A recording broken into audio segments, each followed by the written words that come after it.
Hello and welcome to this week's presentation, ABCs of Financial Fitness for Educators. We're so glad you could join us this evening. My name is Jay Harrison Patterson.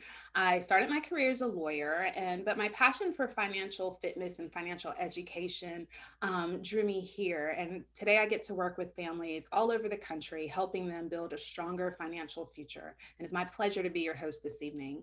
I would like to welcome our 2016-2017 Life Changer of the Year, Anna Rubio. Anna, thank you so much for joining us tonight. Hi, how are you? Good evening. How's Good evening. everyone? Anna, please just tell the people, anyone maybe who's joining us for the first time this evening, just a little bit about yourself, your background, how long you've been an educator. Yes, I am an educator now. This is my 23rd year. I work in a little school in the city of Miami called Arlington Heights Elementary School in the Miami-Dade County Public School District. My kids are probably the one of the most vulnerable in the city of Miami, and I love teaching them, and I'm just dedicated to really being there with my students. So that's just a Well, little bit about my background. we appreciate your commitment to our community. Anna, what was your aha moment that led you to take control of your financial future? I was thinking about that today, and I have to tell you, I'm going to tell you a little personal story about myself. In Miami, between 2008 2011, the recession hit here hard. My students were dying from senseless gun violence, and I didn't feel like I was doing enough as an educator. We hadn't got received salary increases in years, and then my father was going to pass away, and he asked to speak to me. And he told me the day before he died, he said, out of all my kids, you're the one that I'm most worried about. And Mm, that was my aha moment. I said, how am I going to let my father, who is dying, worry about me? I have wow. students dying. I had my father dying. And that was just enough for me to get motivated. And I just started researching about finance. I did not know anything about financial literacy. I was a single mom with three boys. Money was just going through my wallet like this. You know how it is with three young boys. And I Oh, just yeah. decided to put a break. And I just decided to get educated. I found an incredible financial planner who really helped me get myself organized, really helped. He taught me so much, and I just rebounded. It took me a while, but I did rebound, and I promised my father he was not going to have to worry about me, and he's not. That's right. So proud of you. Mm-hmm. And just getting to know you over the past few weeks, I've heard your story about being a single mom and, the I'm just so impressed, for with what you've accomplished. Where I know in working with clients, a lot of women just feel that it's impossible. What would your advice be to the woman that's feeling really defeated when it comes to her finances? You're going to have to listen. If I can do it, trust me, you can do it. You need to really sit down, reflect on yourself, look at your bank account, look where you're living, and you're going to have to make some tough choices. I sold my house where I was living because I was living beyond my means. And I came to a neighborhood that was what I could afford. I cut up all my credit cards, and I no longer buy those expensive brand names. I look for sales constantly.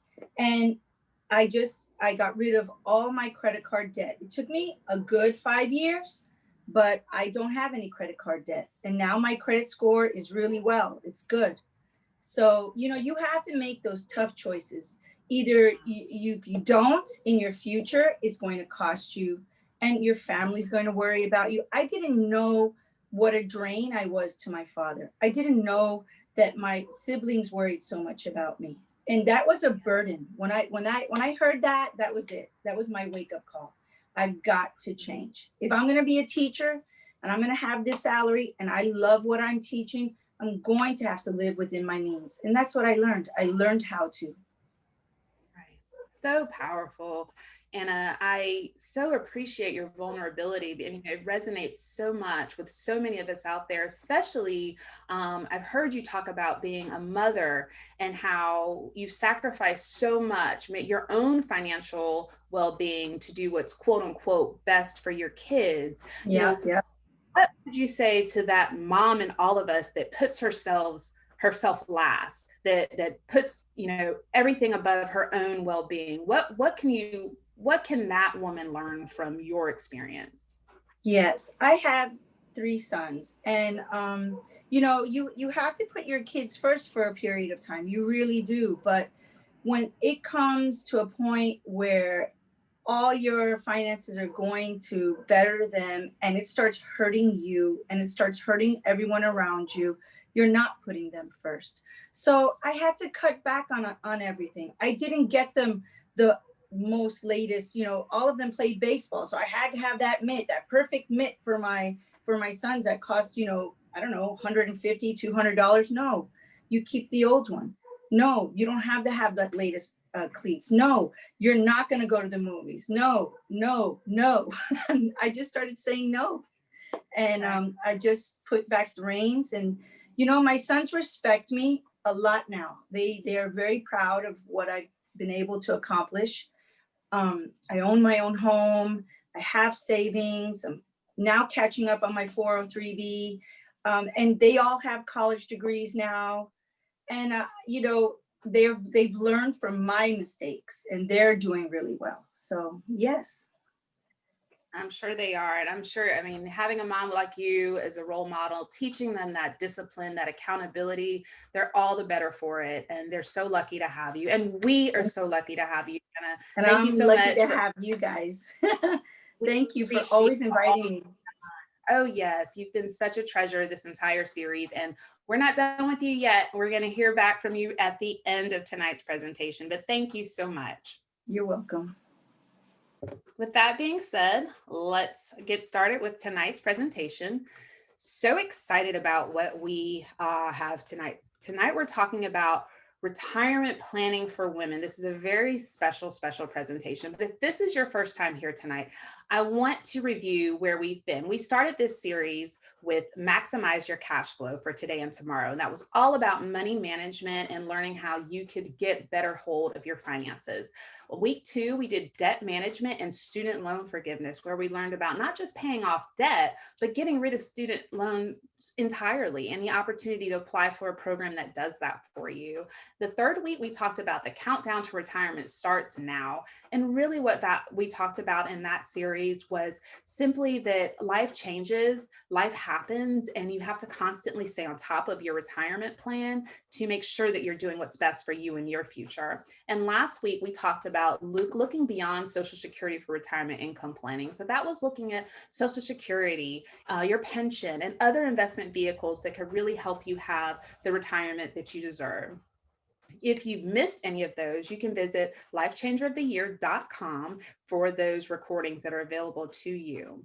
I also want to encourage you, if you have been watching and thinking, I want to dig deeper, we have the Retirement Homeroom available for you, which is an educational resource that you can dig into yourself, that you can empower yourself with the tools that you need to set a financial plan. And if you're like, you know what, I'm ready to work with someone, I'm ready to get my plan together, there are agents available, and the link will be in the chat room, that you can connect with to start putting those things into motion. There's so much that goes into this financial planning. And if you've been listening to any of this at all, you'll see that there's many pieces, and it really is about customizing the best plan for you. And that's what we're offering through the Retirement Homeroom, the opportunity to connect with an agent that can help walk you through building that customized plan. I'd like to introduce our guest expert this evening. She's Rebecca Iacopelli. Rebecca is a certified financial planner. She's the lead certified financial planner with her firm, and she's been in finance for 7 years. Welcome, Becky. Hey, Jay. Thank you so much for having me. We're so glad to have you here.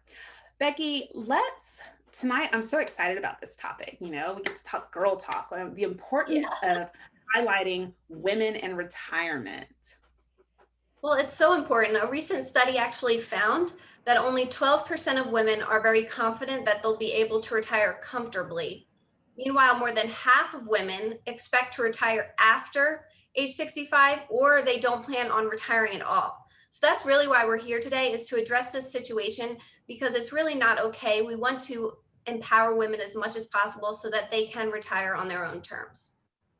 Yeah.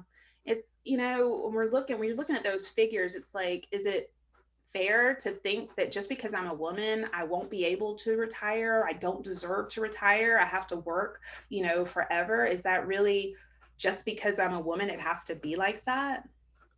I mean, you look at the statistics, 25%, and this was a study done earlier this year that found that 25% of the women surveyed believed that they were on course for to achieve their retirement income needs. That's a quarter of the women surveyed felt that they were going to be able to have enough money to be able to retire, compared to 40% of men felt confident they'd have the money to be able to retire. And only 26% of the women surveyed confident that they would be able to retire with a comfortable lifestyle, whereas almost half of the men surveyed felt that they would be able to retire comfortably. And that is mind blowing. Yeah, absolutely. And actually, I had a client who was fortunately at the time in that circumstance where she was part of that 26% who was confident that she could be able to retire. But the reason was really because she was dependent on her husband, who was wealthy, and he took care of them, which was great at the time. But unfortunately, life changes, life happens. We never know what's going to change in our lives. And for her, she ended up going through a bit of an ugly divorce, as most of them are, which really changed her life. And they shorthanded her in the divorce, so she didn't get the kind of money that she deserved so that she could retire the way she wanted to. So we really had to press the reset button when we came together, because she had been on the sidelines when it came to her finances before, but now she had to be the one in play. And we really had to get her educated so that she could realize what she needed to do to make the adjustments. She was able to do that. So we were able to get her what she needed so that she could retire. Not only did she retire on time, but she was able to do so early. Yeah. It's just really important to be prepared for any change in circumstances. We never know what's going to happen, whether it be divorce, it could be the loss of a partner, or even the job loss of a partner that we rely heavily on. No matter what, we just want to be confident in our own financial situation so that we can make some smart decisions. Yeah. And, I think the biggest thing I would like to impart on our audience today is really, that this may all sound like doom and gloom, like, oh crap, only 25% of women think that they can retire. Like, what makes me think that I'm special? But, there is a way. And, that really is just to get started wherever you are.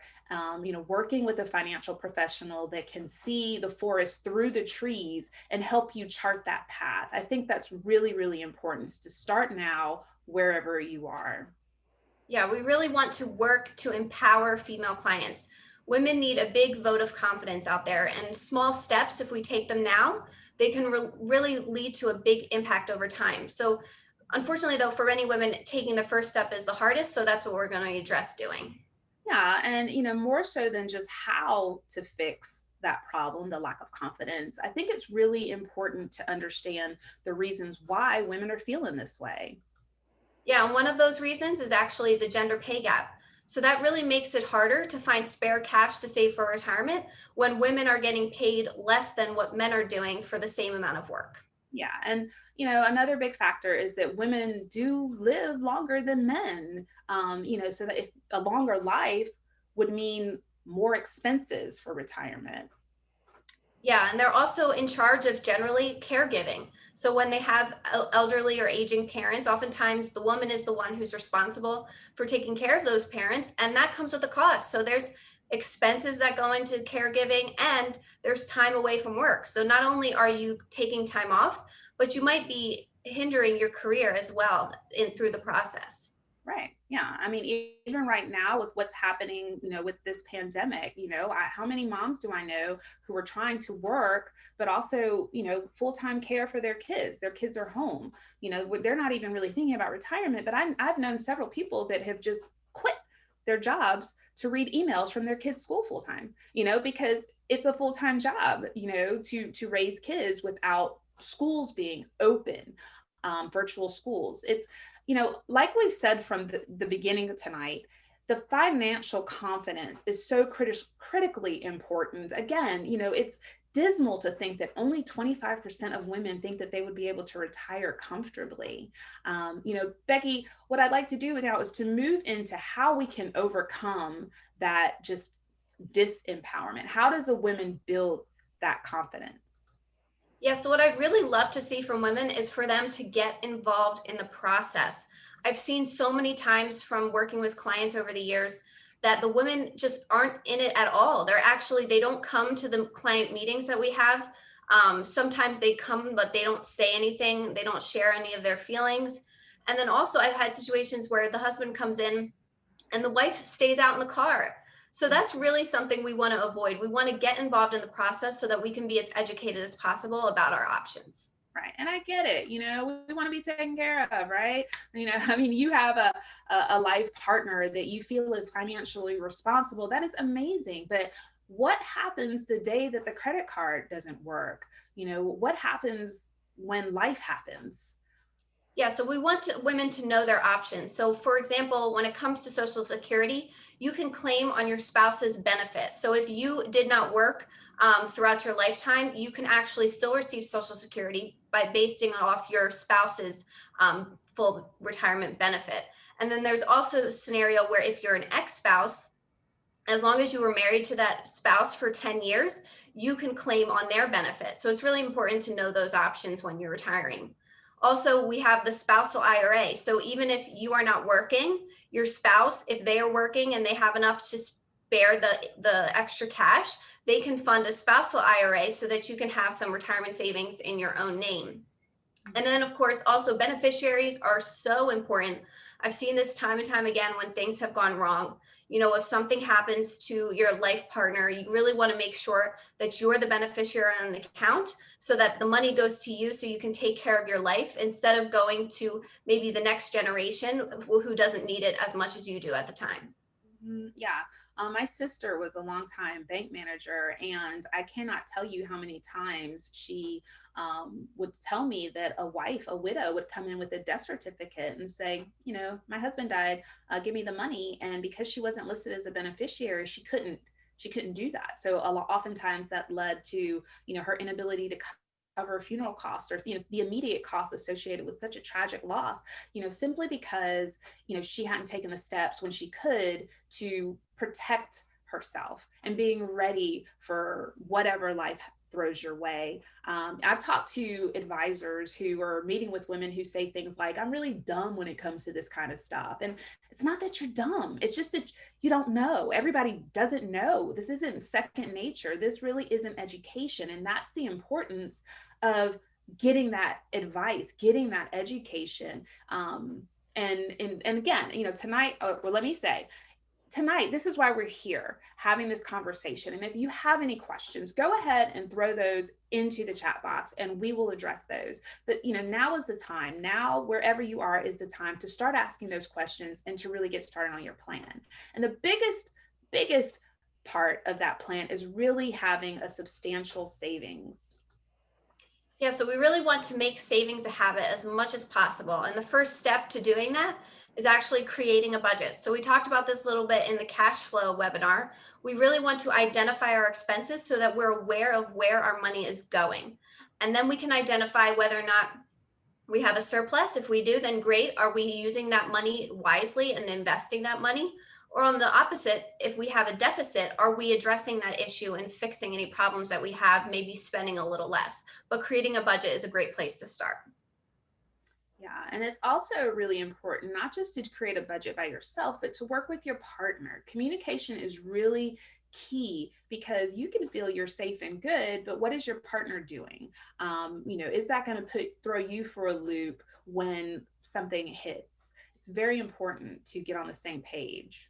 Yeah, communication is absolutely essential. So even when it comes to automatic savings, which is really important, Find out what your spouse is putting into their 401k or 403b so that you know how much you need to put away if you need to put away anything in addition to that. So setting up an automatic savings through your employer is a great way to go. And you can also have your employer distribute money to other savings accounts outside of your retirement accounts, like a travel savings or an emergency fund savings, so that you can really bolster up that as much as possible.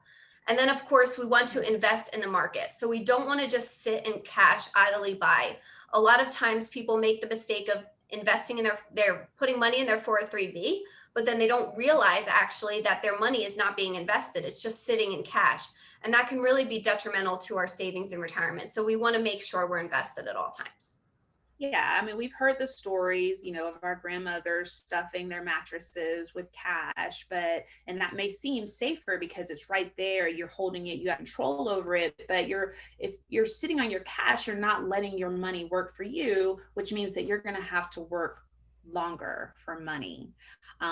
Let's look at how making your money work for you, being invested versus sitting on cash, what that would look like.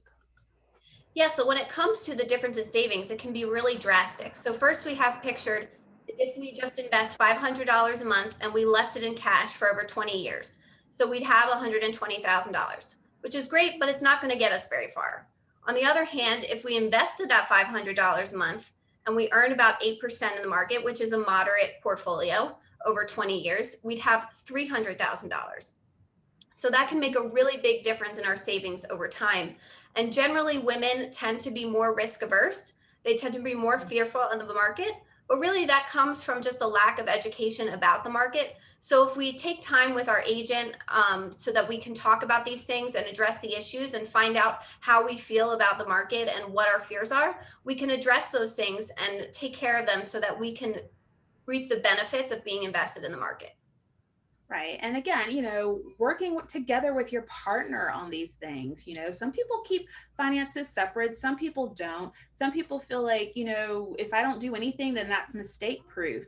And then that's just a fear. And, working with a financial professional to help you talk through, you and your partner, find some common ground to address that fear and to come to a place that you feel safe and comfortable. Yeah, communication is absolutely essential. I can't emphasize enough how much we need to get involved in the process. Make your voice heard. If your voice isn't heard, speak up so that you can be a part of the discussion. Yeah. Yeah. And I see a lot of women who just follow blind, whether it be a life partner or, my father, this is what he did. And, someone said this was the best thing for me. But, talking to a financial professional is really what we need you to do, and to get a plan that aligns with your comfort level. And again, you have the retirement homeroom available to you where you can go in and educate yourself, and you can also connect with an agent to really start customizing your plan. That's critically important. Yeah, and we also want to know our savings options. So when it comes to what vehicles that we can actually invest in, so that we can have our retirement secure. So one of those is actually not showing up here, but I'll just tell you. So when it comes to the 401k, this is very similar to a 403b and 457, which you might have through the school system. But these are all great retirement vehicles that can be utilized for your retirement savings.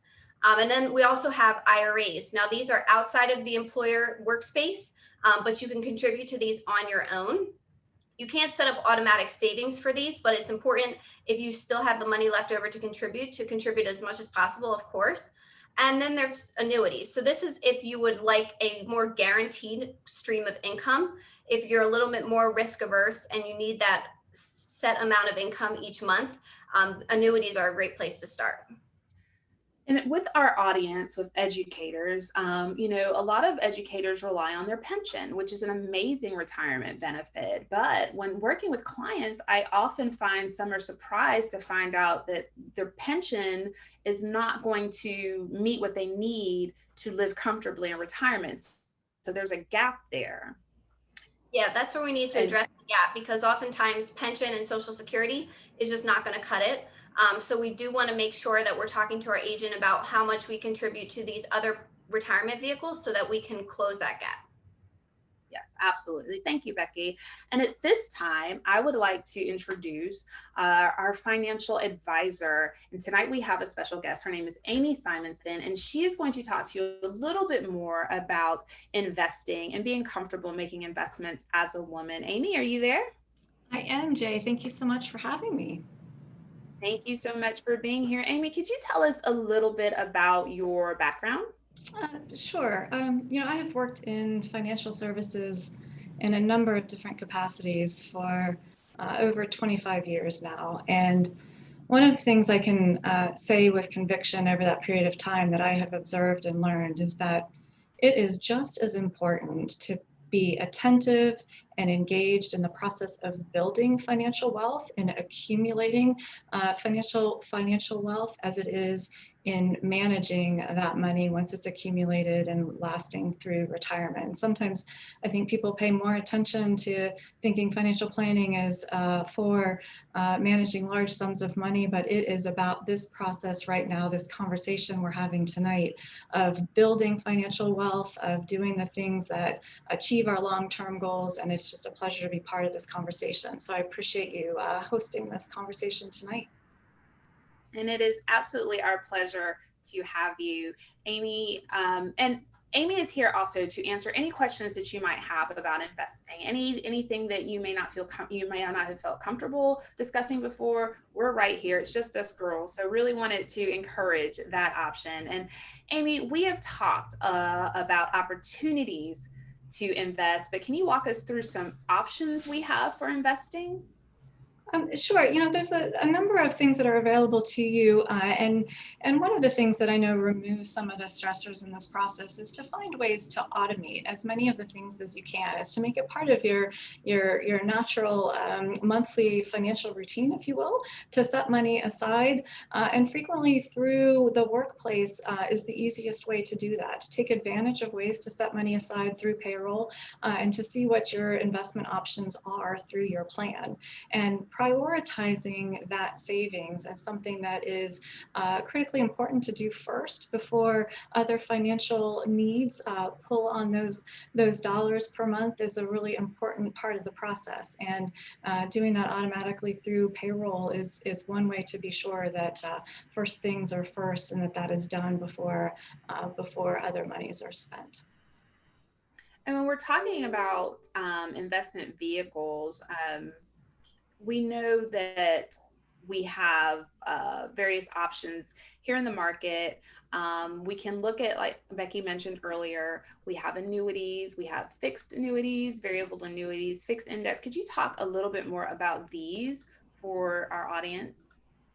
Sure. Deciding where you want to invest your money is a process that can frequently be done best in conversation with an agent, with somebody who understands your goals, your broader financial situation, the sources of income you may have already in place. You mentioned pension and Social Security, understanding what your gap is, and then understanding a little bit about how you want to fill that gap and what age you're hoping to. Sometimes it's not always retire. Sometimes it's not working full time. It may be continuing to work, supplemental pay, and just how all of those pieces fit together.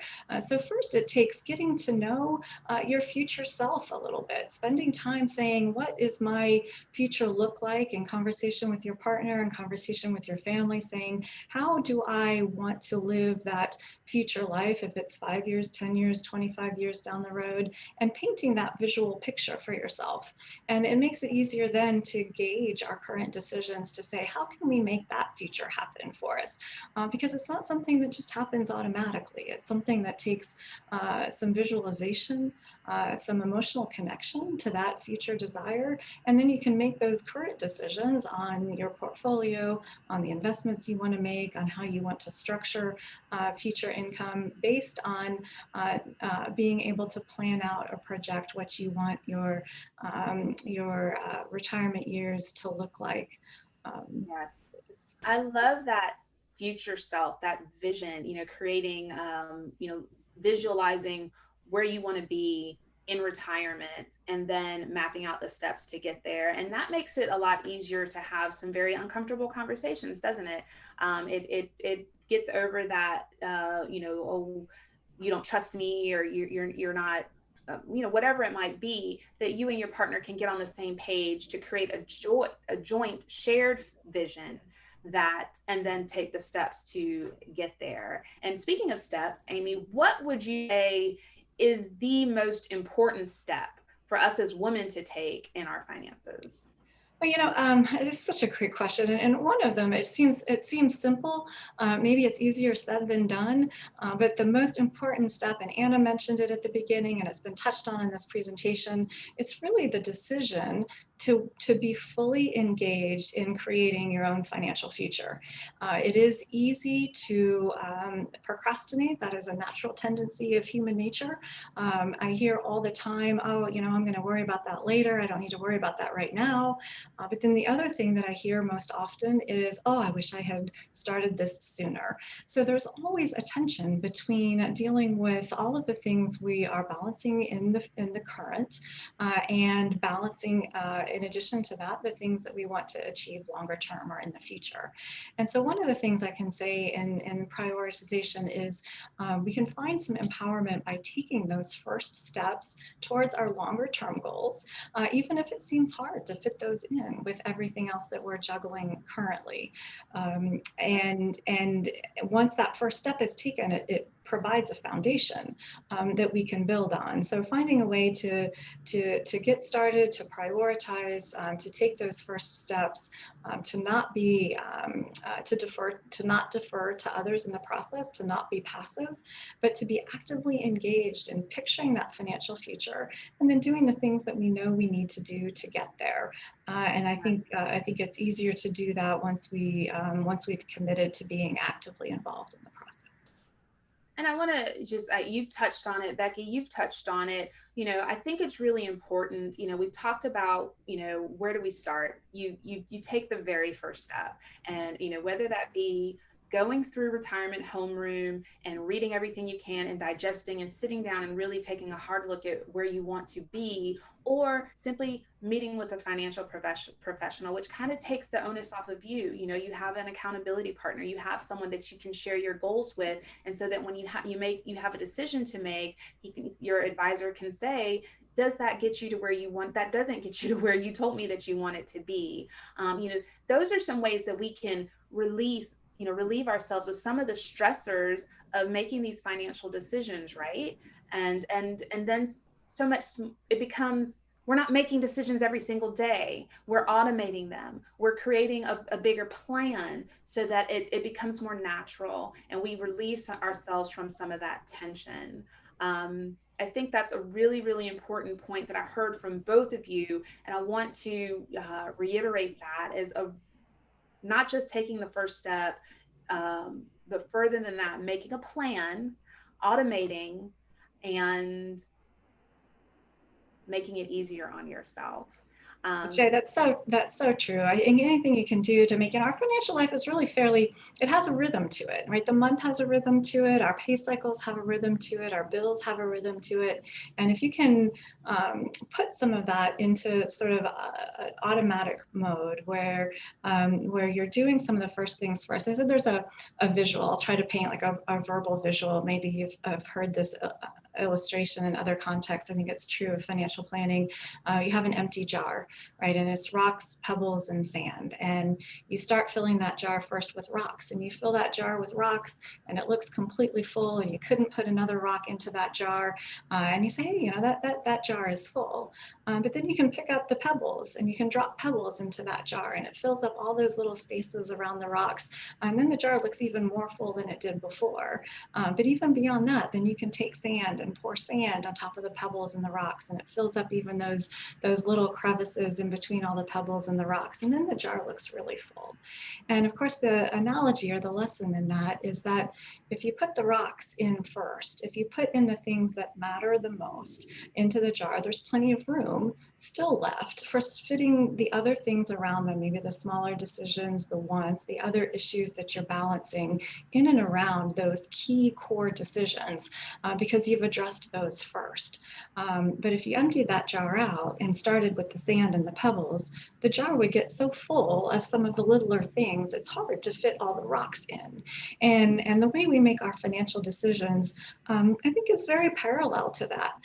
If we know where we want to go and what we need to do to get there, then it becomes easier to do some of those first things first. And then we can actually enjoy some of the other things that we're doing along the way because we know that we are on the path to financial security. I think future financial security really starts with having a sense of current financial security. And some of that depends upon just knowing your plan and knowing that you're headed down that path, even if you're not exactly where you want to be yet, you know, you're getting there. And I think a lot of that comes from knowing what your rocks are and taking care of those things first. Beautiful, beautiful analogy. I love it. And, you know, I want to be respectful of our audience's time. I know this is real talk. We could probably talk about this stuff forever, you know, but I'm going to stop us right there so we can close out with Anna. Rebecca, you've been phenomenal. Thank you so much for everything you've done for us in this series. And Amy, we're so grateful for you joining us tonight for this very, very special presentation, Retirement Planning Strategies for Women. On behalf of the entire National Life Group team, it has been our pleasure to join you in this series. Again, we want to encourage you to take advantage of the resources that you have, the retirement homeroom where you can educate and empower yourself, start taking the steps that you need, start filling those jars up with your rocks, girls. Get your rocks together in that jar, and then, you know, meet with an agent, build your financial plan, and a solid financial future for you and yours. Thank you so much. Anna, back to you. It's such a pleasure to be able to be here, and just talking about this as women is so empowering. Back in 2011, I hit rock bottom because my father passed away, because of the situation in the school district, and just because the way everything was in city of Miami.